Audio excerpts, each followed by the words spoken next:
रक्षा विशेषज्ञ, बहुत स्वागत है सर आपका। अहमर मुस्लिम खान साहब, वरिष्ठ पत्रकार बलूचिस्तान से, बहुत शुक्रिया आपका भी। अरविंद सिंह तेजावत सर भी जुड़ेंगे मेरे साथ, विदेशी विशेषज्ञ, और हामिद खान, वरिष्ठ पत्रकार पाकिस्तान से। बहुत शुक्रिया हामिद आपका भी आने के लिए और चर्चा में शामिल होने के लिए। सबसे पहले आलोक साय सर, मैं आपके पास ही आ रही हूं, क्योंकि ये पूरा जो घटनाक्रम है पाकिस्तान में अंदर खाने जो कुछ चल रहा है पिछले कुछ समय से, मतलब ऐसा नहीं है कि पाकिस्तान के अंदर ऐसा बहुत कुछ होता था, लेकिन पिछले लगभग 1-1.25 साल से अगर बलूचिस्तान की स्पेसिफिकली बात की जाए, इतना ज्यादा बवाल क्यों मचा हुआ है बलूचिस्तान में? नमस्कार। देखिए, बलूचिस्तान में बवाल आज ही से नहीं मचा हुआ है, वर्षों से मचा हुआ है। 60-70 से आंदोलन वहां चल रहा है और उसका कारण बिल्कुल साफ है। पूरे विश्व को उसका कारण पता चल चुका है कि बलूचिस्तान का इन्होंने विकास नहीं किया। उस क्षेत्र को हमेशा एक सेकंड स्टेप मदरली ट्रीटमेंट वहां पे किया गया है। उसका कारण यह है कि वहां जो भी बाहर से भी अगर कोई सीपीएससी कॉरिडोर और ग्वादर पोर्ट का डेवलपमेंट होता है, तो वहां पर जो इंजीनियर्स हैं, वर्कर्स हैं, वो भी बाहर से आते हैं। बलूची लोगों को उसमें शामिल नहीं किया जाता है, उनको उससे कोई फायदा वहां नहीं होता है। जबकि बलूचिस्तान जो है वो इतना बड़ा भूभाग है, 42 से 44% पाकिस्तान का हिस्सा वो बलूचिस्तान का है। वो गोल्ड, कॉपर और गैस के लिए मशहूर है। वो सारा वो वहीं से निकाले जाते हैं बलूचिस्तान में। तो आप बलूचिस्तान से इतना फायदा लेते हो, इतना इनकम कमाते हो और बलूचिस्तान को कुछ देते नहीं हो। वो इतना पिछड़ा हो गया है। सिर्फ एक रेलवे लाइन है, रोड डेवलपमेंट नहीं हुआ है, कोई बिल्डिंग्स का डेवलपमेंट नहीं हुआ है, कोई इंफ्रास्ट्रक्चर डेवलपमेंट नहीं हुआ है। तो लोग तो हताश हो जाएंगे और जब वो आंदोलन करते हैं तो आप उन पर गोली चला देते हो, उनके ऑर्गेनाइजेशन को आप बैन कर देते हो, बोलते हो कि वो टेररिस्ट है। तो ये तो हाल होना ही था इनका। और पाकिस्तान, अभी देखिए, आपने बिल्कुल सही कहा, पाकिस्तान वस्तुतः चौतरफा गिर गया है। इंडस वैली का जो हमने ट्रीटी को कैंसिल किया हुआ है, अभी होल्ड इन एबेंस रखा हुआ है, उसके कारण पाकिस्तान में पानी की कमी शुरू हो गई है। कराची तक जो वाटर बेसिन इंडस वैली का पहुंचता था, वो इंडस बेसिन से अब 19% कम पानी उसको मिल रहा है। तो बेचैनी खलबली काफी बढ़ गई है। इधर बलूचिस्तान में बलूची लिबरेशन आर्मी जो है वो ताबड़तोड़ आक्रमण किए जा रही है पाकिस्तानी सेना के ऊपर। उधर पीओके में खुला विद्रोह हो रखा है। उन्होंने खुलेआम मन से बोल दिया कि वो भारत में जुड़ना चाहते हैं। तो पाकिस्तान की बहुत बुरी स्थिति है। उधर अफगानिस्तान बॉर्डर पर भी युद्ध जैसी स्थिति है।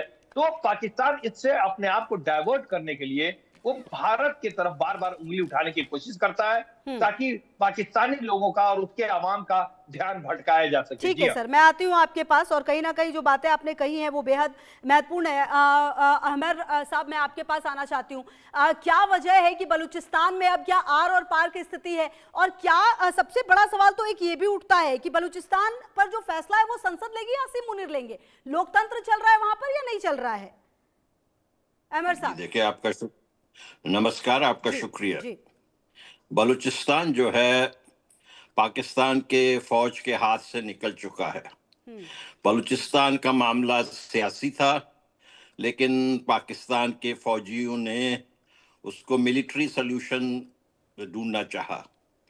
20 साल से नवाब अकबर खान बुगटी को जब से उन्होंने कत्ल किया, बिला जवाज, बगैर वजह के, मुशर्रफ साहब ने जो आमिर थे, जो कू लीडर थे पाकिस्तान में, उन्होंने तख्ता उल्टा था एक जमहूरी हुकूमत का। उन्होंने नवाब अकबर खान बुगटी को शहीद किया। उस वक्त से देखें, हालत बिल्कुल ही खराब से खराब तर होते गए हैं। वो सुधरने का नाम नहीं ले रहे। पंजाब में ये हुआ कि इन्होंने जो मुशर्रफ ने नवाज शरीफ साहब को भी हटाया था, उनको भी जलील किया था, उनको भी मुर्गा बनाया था, बख्तरबंद गाड़ियों में सारा कुछ किया था नवाज शरीफ के साथ, लेकिन उनको फिर हुकूमत दे दी गई थी। देखिए, नवाज शरीफ भी हुकूमत में रहे, फिर आज भी उनकी बेटी भी हुकूमत में है, भाई भी हुकूमत में है। तो उन्होंने अपने पंजाबियों को जो है कंपनसेट तो किया, लेकिन जहां तक बलूचिस्तान का ताल्लुक है, वहां जहां इन्होंने नवाब खान बुगटी का कत्ल किया, वहीं पर किसको उन्होंने मुसल्लत किया? एक जो रोड के जो चलने वाला आदमी है, जिसकी कोई हैसियत सियासी, कबायली कोई हैसियत नहीं था, उसको, जो उनके आईएसआई का वो ये सरफराज बुगटी, इसको लिए कहते हैं कि मैं पीपल्स पार्टी का हूँ। ये पीपल्स पार्टी का भी नहीं है, ये आईएसआई का है। यानी आपने, और ये क्या था देखें, मैं आपको एक चीज समझाना चाहता हूं। ये जो केयरटेकर गवर्नमेंट्स होती हैं इलेक्शन से पहले, उसमें हमेशा ही आईएसआई के चहीते लोग होते हैं। तो ये सरफराज बुख्ती साहब जो है 4 महीने तक, ये जो केयरटेकर हुकूमत थी इलेक्शन से पहले, ये जो जाली इलेक्शन जो दरअसल इमरान खान जीत चुके हैं और वही इमरान खान आज जेल में है जो असल वजीर आजम है, लेकिन ये जाली इलेक्शन से पहले जो केयरटेकर सेटअप था उसमें यही सरफराज बुख्ती इंटीरियर मिनिस्टर थे। और ये वो होते हैं जिनको के मालूम होता है कि इलेक्शन नहीं जीत सकते हैं, फिर किसी ना किसी तरीके से इनको यहाँ से आईएसआई से सब झंडी दिखाई गई कि नहीं जनाब हम आपको चीफ मिनिस्टर आइंदा बनाएंगे। तो 4 महीने के बाद उन्होंने दिसंबर 2023 में अपने पोस्ट से इस्तीफा दिया और इलेक्शन में घुस गए। और जाली इलेक्शन के थ्रू देखिए उनके सीट पे जो नवाब अकबर खान बुख्ती के पोते हैं, मैं आती हूँ आपके पास और बुख्ती। बिल्कुल आती हूँ सर आपके पास। हमीद साहब भी मेरे साथ लगातार जुड़े हुए, मुस्कुरा भी रहते हैं आपकी किसी किसी बात पर। ठीक है हमीद साहब, आप जवाब तो दीजिए ही, लेकिन और मेरे 2 सवाल है। पहला सवाल ये है कि बलूचिस्तान की नीति पर जो फैसला है वो आपकी संसद लेगी क्योंकि लोकतंत्र है मेरे ख्याल से, या फिर आपके सेना प्रमुख लेंगे? और दूसरी बात, जो बलूचिस्तान जिसकी जो कहते हैं ना कि खाद पानी और जो पाकिस्तान को रोशन कर रहा है, बलूचिस्तान का गैस और खनिज, वो आखिरकार बलूचिस्तान इतने अंधेरे में क्यों है? और जब अंधेरा है तो लाजमी है कि आवाज तो उठेगी फिर अपने लिए। जी बहुत शुक्रिया आपका। जी देखिए अभी आपने खुद एक बात कही कि पिछले 1 साल से वहां पर बहुत ज्यादा अनरेस्ट हुआ है बलूचिस्तान में, तो इसी आपकी बात के अंदर जवाब है कि जी हाँ बिल्कुल 1 साल से वहां पर इंडियन प्रॉक्सी रॉ प्रॉक्सी बहुत एक्टिव हुई है। जब से अच्छा, हमने और आप रोकने में नाकामयाब हो गए?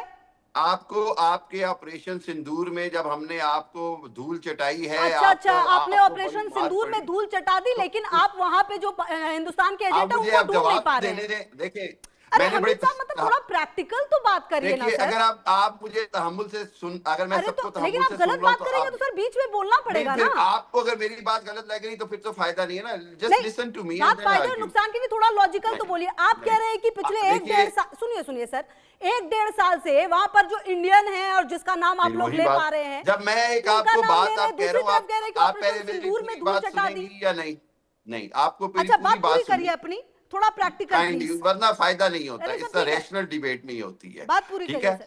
हाँ जी बड़ी क्लियर बात है कि इंडियन प्रॉक्सी रॉ जब इनको शिकस्त हुई तो इन्होंने इसी तरह इन्फिल्ट्रेट किया है अफगानिस्तान के प्रॉक्सी के थ्रू, अफगानिस्तान की पपेट गवर्नमेंट के थ्रू।